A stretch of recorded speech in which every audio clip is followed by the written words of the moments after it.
उनकी वाबस्तगी क्रिकेट से रही है, कल भी क्रिकेट मैच था। तो अगर मुख्तसर दुरानिया में स्कोर बोर्ड पे 300 या 350 का फिगर आ जाए चेज़ करने का, तो दूसरी टीम अक्सर कहती है खेलने वाली कि मैं बल्ला रखता हूँ, मैं खेलूँगा ही नहीं। मगर जब 300 मुकदमात का मुख्तसर दुरानिया में उनका मुकाबला किया जाए और वो लड़े जाएँ, चाहे वो इद्दत निकाह हो, चाहे वो साइफ़र हो, चाहे वो 9 मई हो, चाहे वो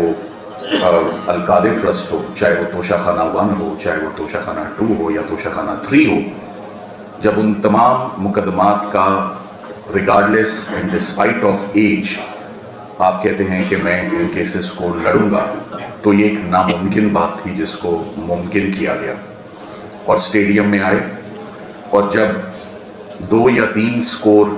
रहते हों मैच जीतने के लिए, तो अंपायर्स कहें कि हम फील्ड से ही बाहर हैं, स्टेडियम अवेलेबल ही नहीं है आपके।